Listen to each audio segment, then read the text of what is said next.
Hello everyone and welcome back to my channel. इसके पहले वाले वीडियो में हम लोगों ने इस चैप्टर का इंट्रोडक्शन यानी कि चैप्टर 2 पॉलिनोमियल्स का इंट्रोडक्शन पढ़ा था, जिसमें हम लोगों ने वेरिएबल्स क्या होते हैं, कांस्टेंट टर्म क्या होती है, टर्म्स किसको बोलते हैं, ये सब जो बेसिक चीज़ है वो हम लोगों ने पढ़ लिया था। अब आज के इस चैप्टर में हम लोग स्टार्ट कर रहे हैं एक्सरसाइज 2.1। ठीक है, तो एक्सरसाइज 2.1 का फर्स्ट क्वेश्चन हम लोग देख लेते हैं। इस क्वेश्चन में हम लोग को क्या बोल रहा है कि जो कुछ भी गिवन पॉलिनोमियल आपको दिया हुआ है, आपको ये बताना है कि ये पॉलिनोमियल वन वेरिएबल है या नहीं। ठीक है, तो इसके पहले वाले वीडियो में, इंट्रोडक्शन वीडियो में, मैंने आप लोगों को बताया था कि वेरिएबल क्या होता है, और वेरिएबल के साथ साथ ये भी बताया था कि वन वेरिएबल क्या होता है। ठीक है, तो एक बार फिर से रिवाइज कर लेते हैं हम लोग। जैसे हमारे पास कोई भी पॉलिनोमियल दिया हुआ है, जैसे ये हमारे पास एक पॉलिनोमियल है। क्या है ये polynomial? 4x² minus 3x plus 7। इसमें वेरिएबल क्या हो जाएगा? तो इसके पहले वाली वीडियो में मैंने आप लोगों को क्या बताया था कि वेरिएबल हम लोग हमेशा कैसे पहचानते हैं। तो आपके पॉलिनोमियल में जो भी नंबर्स आपको नजर आ रहे हैं वो क्या होते हैं? वो या तो कांस्टेंट होता है या तो कोफिशिएंट टर्म्स होती हैं। ठीक है, इसके अलावा आपको और आपको क्या दिख सकता है आपके पॉलिनोमियल में? तो जो भी अल्फाबेट्स नजर आते हैं वो क्या होते हैं? वो वेरिएबल होते हैं। तो अगर हम लोग यहाँ पर देखते हैं तो यहाँ पर हमारे पास है 4x² माइनस 3x प्लस 7। यहाँ पर हमारे पास 4, 3 और 7 जो है, इसमें से लास्ट टर्म हम लोगों का कांस्टेंट हो गया। ये जो 4 है ये x² के आगे लिखा हुआ है, तो ये x² का कोफिशिएंट हो गया। यहाँ पर x के आगे -3 लिखा हुआ है, तो ये x का कोफिशिएंट हो गया। ठीक है, और ये जो x टर्म हम लोग को दिख रही है ये क्या है? हमारा वेरिएबल है। तो हम लोगों को क्वेश्चन में पूछा है कि क्या ये पॉलिनोमियल वन वेरिएबल है या नहीं है। तो अगर हम लोग इसको देखते हैं तो हमारे पास इस पूरे इक्वेशन में केवल एक ही वेरिएबल है, वो क्या है? x है। तो इसीलिए हम लोग क्या बोलेंगे कि ये हम लोगों का वेरिएबल है, मतलब एक ही वेरिएबल। ठीक है, इस पॉलिनोमियल में एक ही वेरिएबल अवेलेबल है। अब हम लोग क्वेश्चन नंबर 2 देखते हैं। तो क्वेश्चन नंबर 2 है हमारे पास y² प्लस अंडर रूट 2। ठीक है, y² प्लस अंडर रूट 2 ये हम लोगों का पॉलिनोमियल है। सेम क्वेश्चन आपको ये बताना है कि ये जो हमारा पॉलिनोमियल है ये वन वेरिएबल है या नहीं। तो अगर हम लोग यहाँ पर देखते हैं तो इस पूरे पॉलिनोमियल में हमारे पास केवल एक ही वेरिएबल नजर आ रहा है, जो कि है y के अलावा कोई और वेरिएबल नहीं है। तो इसलिए हम लोग इसको भी क्या बोल सकते हैं कि ये इक्वेशन भी या फिर ये पॉलिनोमियल भी वन वेरिएबल है। इसके बाद अगला third question, 3√t plus t√2। ठीक है, अगर हम लोग यहाँ पर देखते हैं तो हमारे पास केवल एक ही पॉलिनोमियल है, वो क्या है? t है। पर अगर हम लोग इसको थोड़ा ध्यान से देखेंगे तो हम लोगों को क्या नजर आएगा कि यहाँ पर ये जो t है, ठीक है, इस t के ऊपर क्या लगा हुआ है? अंडर रूट लगा हुआ है। कभी भी हमारा जो वेरिएबल होता है उसकी पावर फ्रैक्शन में नहीं आनी चाहिए, है ना। अगर हम लोग इसको देखते हैं, अगर मुझे अंडर रूट t को सॉल्व करना होगा तो हम लोग क्या कर सकते हैं? t की पावर 1/2 लिख सकते हैं। ठीक है, ये यहाँ पे अंडर रूट लगा हुआ है, इसी को हम लोग ऐसे करके लिख सकते हैं, t की पावर 1/2। अब अगर हम लोग यहाँ पे देखेंगे तो t की पावर 1/2 हो गई, जो कि क्या हो गया? एक फ्रैक्शन नंबर हो गया। तो कभी भी किसी भी वेरिएबल का अगर पावर फ्रैक्शन में चले जाती है तो वो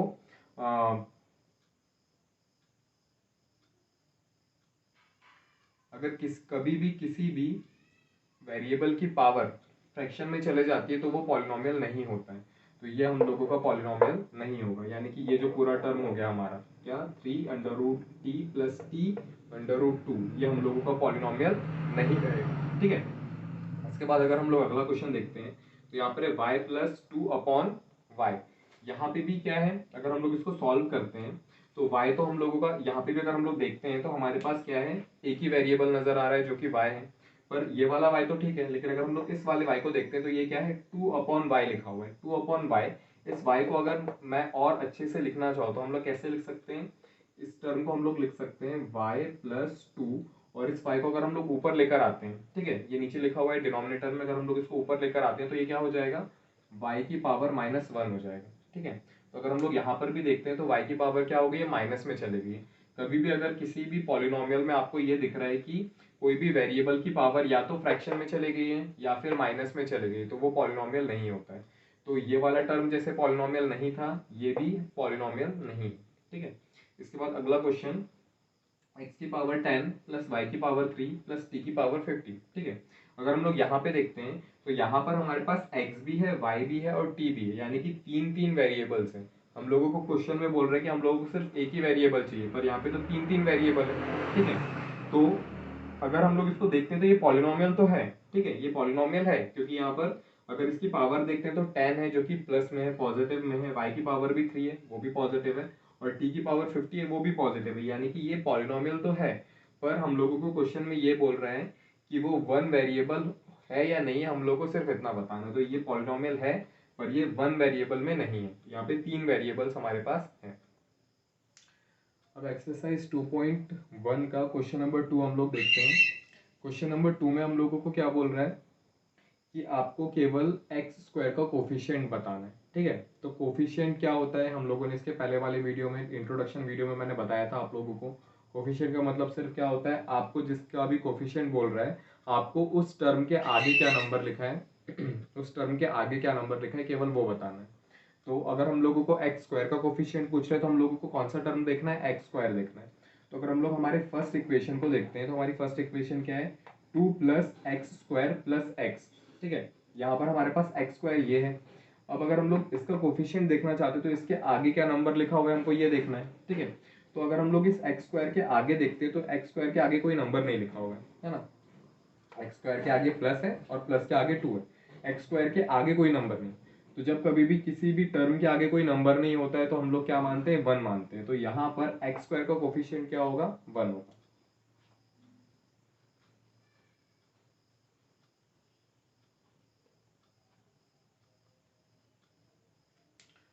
अब अगर हम लोग अगला क्वेश्चन देखते हैं तो अगला क्वेश्चन है हमारे पास 2 minus x square plus x cube. यहाँ पर भी हमको क्या करना है, एक्स स्क्वायर का कोफिशिएंट बताना है। यहाँ पर एक्स स्क्वायर के आगे अगर हम लोग फिर से देखते हैं तो यहाँ पर एक्स स्क्वायर के आगे भी फिर से कोई टर्म नहीं लिखा हुआ है। अगर कोई टर्म नहीं लिखा है तो हमको क्या मानना है कि हमारा जो कोफिशिएंट है वो 1 है ना। तो यहाँ पर भी हम लोग क्या बोल सकते हैं कि हमारा कोफिशिएंट 1 है, पर यहाँ पर एक्स स्क्वायर के आगे माइनस भी लगा है, इसलिए हम लोगों को क्या बोलना पड़ेगा कि एक्स स्क्वायर का जो कोफिशिएंट है वो क्या है, -1 है। तो हम लोग यहाँ पर लिख सकते हैं -1। इसके बाद अगला क्वेश्चन है π/2 एक्स स्क्वायर प्लस एक्स। ठीक है, सेम टू सेम आपको क्या बताना है, एक्स स्क्वायर का कोफिशिएंट बताना है। तो एक्स स्क्वायर के आगे जो भी डिजिट दिखेगा आपको, आप उसको उसका कोफिशिएंट बोल सकते हो। तो यहाँ पर एक्स स्क्वायर के आगे लिखा हुआ है π/2, तो इसका कोफिशिएंट क्या हो जाएगा, π/2 हो जाएगा। इसके बाद अगला क्वेश्चन √2x-1। यहाँ पे भी आपको क्या बताना है, एक्स स्क्वायर का कोफिशिएंट बताना है। अगर हम लोग इस पॉलिनोमियल को देखते हैं या इस इक्वेशन को देखते हैं तो यहाँ पर हमारे पास एक्स स्क्वायर टर्म ही नहीं है। ठीक है, एक्स स्क्वायर टर्म नहीं है, डायरेक्ट क्या है हमारे पास एक्स है, जिसमें अगर एक्स स्क्वायर में अगर एक्स की पावर 2 होती है तो एक्स में एक्स की पावर 1 है ना। तो हमारे पास तो एक्स स्क्वायर का टर्म ही नहीं है, और अगर एक्स स्क्वायर का टर्म ही नहीं है तो उसका कोफिशिएंट क्या हो जाएगा, 0 हो जाएगा। ठीक है, तो यहाँ पर हम लोग इसका कोफिशिएंट क्या लिखेंगे, 0 लिखेंगे। ठीक है, एक्सरसाइज 2.1 का क्वेश्चन नंबर 3 देखते हैं हम लोग। क्वेश्चन नंबर 3 में आपको क्या बोल रहे हैं कि आपको केवल एक एग्जांपल देना है। क्या एग्जांपल देना है, जहाँ पर आपको एक बाइनोमियल चाहिए जिसकी डिग्री कितनी होनी चाहिए, 35 होनी चाहिए। अब सेम मैंने इसके इंट्रोडक्शन वीडियो में आपको बता दिया था कि बाइनोमियल, मोनोमियल और ट्राइनोमियल क्या होता है। अगर आपको याद नहीं आ रहा है तो मैं फिर से बता देता हूँ, पर फिर भी एक बार जाकर आप वो इंट्रोडक्शन वीडियो देख लेना। तो बाइनोमियल का मतलब क्या होता है, बाइनोमियल का मतलब होता है कि अगर हमारा पॉलिनोमियल लिखा हुआ है उस पॉलिनोमियल में कितने टर्म्स लिखे हुए हैं। ठीक है, तो बाइनोमियल अगर हम लोग इसको देखते हैं तो यहाँ जो स्टार्टिंग में बाई लिखा हुआ है, BI, इसका मतलब है 2 है ना, 2।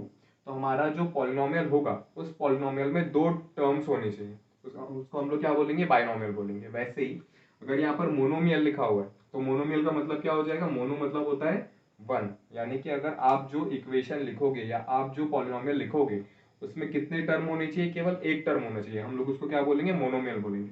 वैसे अगर इस क्वेश्चन में आप लोगों को पूछता कि ट्राइनोमियल का एग्जांपल दो, तो ट्राइनोमियल में आपको क्या करना पड़ेगा, ट्राइनोमियल में आपको क्या करना पड़ेगा, ट्राई मतलब होता है 3, यानी कि आपको एक ऐसे पॉलिनोमियल का एग्जांपल देना पड़ेगा जहां पर 3 डिजिट होने चाहिए या 3 टर्म्स होने चाहिए।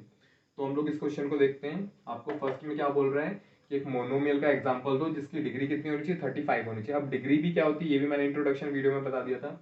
डिग्री का मतलब क्या होता है कि आपके पास जो भी पॉलिनोमियल लिखा हुआ है या जो भी इक्वेशन लिखी हुई है उसमें जो हाईएस्ट पावर होती है उसको हम लोग उसकी डिग्री बोलते हैं। ठीक है, तो यहाँ पर अगर हम लोग एक बाइनोमियल लिखते हैं, जैसे अगर हम लोग सिंपल क्या लिख रहे हैं, एक्स प्लस, ठीक है, एक्स, अभी हम लोग सिर्फ एक्स प्लस एक्स लिख रहे हैं। यहाँ पर ये जो हमारे पास 2 टर्म हो गए, ठीक है, ये 2 टर्म हो गए तो ये क्या बन जाएगा, बाइनोमियल बन जाएगा। अभी हमको क्या चाहिए, डिग्री 35 चाहिए। तो डिग्री 35 कब होगी, जब इस पॉलिनोमियल की हाईएस्ट पावर अपन 35 लेंगे। तो अपन यहाँ पर एक जो वेरिएबल है उसमें पावर दे देते हैं 35।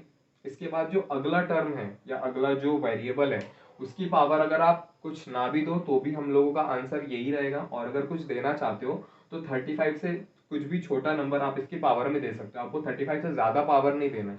अगर आपने यहाँ पे 35 से ज्यादा पावर इसको दे दिया तो इसकी डिग्री जो है वो चेंज हो जाएगी, 35 नहीं रहेगी। ठीक है, तो आपको क्या करना है, आपको केवल 35 से कम ही डिग्री देना है, और आप जीरो भी डिग्री नहीं दे सकते हो, क्योंकि अगर जीरो दोगे तो फिर ये बाइनोमियल नहीं रहेगा, मोनोमियल हो जाएगा।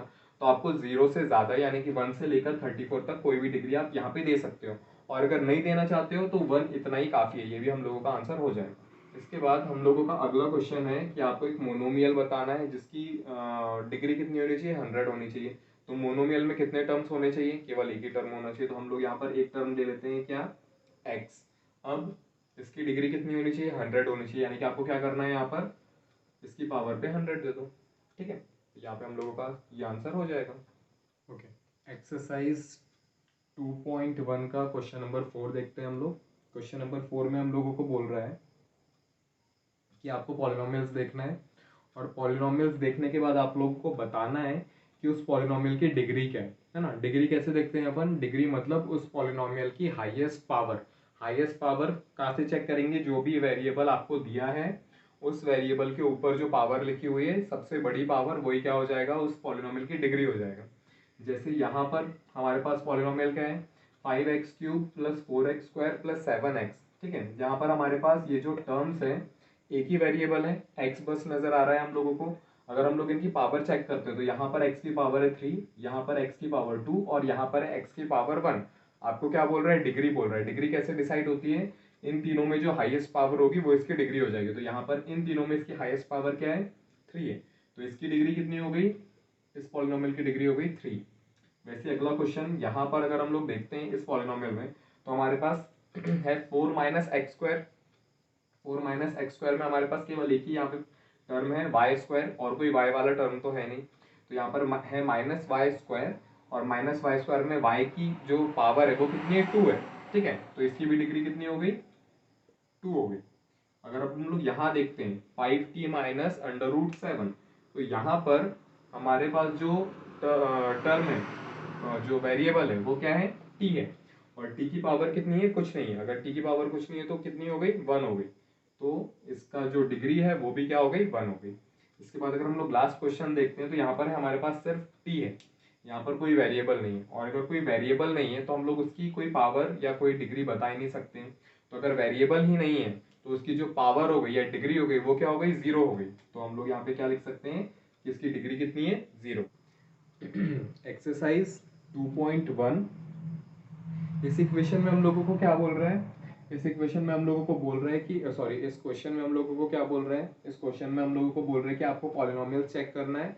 पॉलिनोमियल चेक करने के बाद आपको बताना है कि ये जो पॉलिनोमियल है ये लीनियर पॉलिनोमियल है, क्यूबिक पॉलिनोमियल है या क्वाड्रेटिक पॉलिनोमियल है। अब लीनियर पॉलिनोमियल क्या होता है, क्यूबिक क्या होता है, क्वाड्रेटिक क्या होता है, मैंने आप लोगों को इंट्रोडक्शन वीडियो में बता चुका हूँ। एक बार फिर से बता देता हूँ क्या होता है। लीनियर पॉलिनोमियल का मतलब होता है कि अगर आपके पास जो इक्वेशन लिखी हुई है उस इक्वेशन में जो वेरिएबल है उस वेरिएबल की हाईएस्ट पावर कितनी होनी चाहिए, 1 होनी चाहिए, वो क्या होता है, लीनियर इक्वेशन। क्वाड्रेटिक क्या होता है, आपके पास जो वेरिएबल है उस वेरिएबल की पावर कितनी होनी चाहिए, 2 होनी चाहिए। क्यूबिक क्या होता है, वेरिएबल की पावर 3 होनी चाहिए। बस आपको इतना ही देखना है। इतना देखने के बाद बता देना है कि वो लीनियर है, क्वाड्रेटिक है या फिर क्यूबिक है। तो स्टार्ट करते हैं फर्स्ट क्वेश्चन से। फर्स्ट क्वेश्चन क्या है, x² प्लस एक्स। अगर हम लोग यहाँ पे देखते हैं तो ये दोनों वेरिएबल हो गए। इन दोनों वेरिएबल में अगर अपन इसकी पावर चेक करते हैं तो यहाँ पे x की पावर 2 है, यहाँ पर x की पावर 1 है। तो हाईएस्ट पावर कितनी हो गई, 2 हो गई। तो यहाँ पर हम लोग क्या बोल सकते हैं कि ये क्या है, हमारा क्वाड्रेटिक इक्वेशन है। ठीक है, अगला अगर हम लोग देखते हैं तो यहाँ पर है x - x³। ये दो वेरिएबल है हमारे पास, इसमें इस x की पावर है 3। अगर x की पावर 3 है तो ये क्या हो गया हम लोगों का, ये हम लोगों का हो गया क्यूबिक पॉलिनोमियल।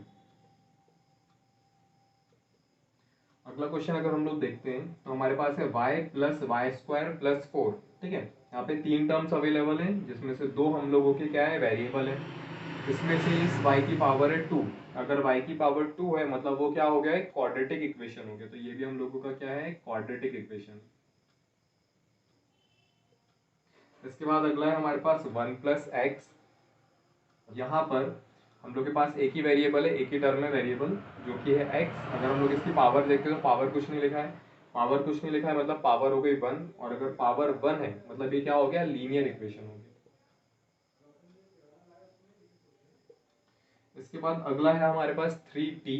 इस इस 3t में भी अगर हम लोग इस t की पावर देखना चाहते हैं तो t की पावर कुछ नहीं है, अगर t की पावर कुछ नहीं है मतलब 1 है, और अगर 1 है तो ये क्या हो गया, लीनियर इक्वेशन हो गया। इसके बाद है लास्ट सेकेंड लास्ट क्वेश्चन, यहाँ पे है r की पावर 2 यानी कि r²। अगर r की पावर 2 है या वेरिएबल की पावर 2 है तो वो क्या होता है, क्वाड्रेटिक इक्वेशन होता है। तो ये हम लोगों का हो गया क्वाड्रेटिक इक्वेशन। इसके बाद लास्ट क्वेश्चन में हमारे पास है 7x³ 7x³ हमारा जो वेरिएबल है x, उसकी पावर कितनी है, 3 है। अगर पावर 3 है तो वो क्या हो गया, एक क्यूबिक इक्वेशन हो गई या क्यूबिक पॉलिनोमियल हो गया। तो ये क्या हो गया, लास्ट क्यूबिक पॉलिनोमियल। तो इसी के साथ हम लोगों का ये जो फर्स्ट एक्सरसाइज है, एक्सरसाइज 2.1, वो यहाँ पे खत्म हो गई है।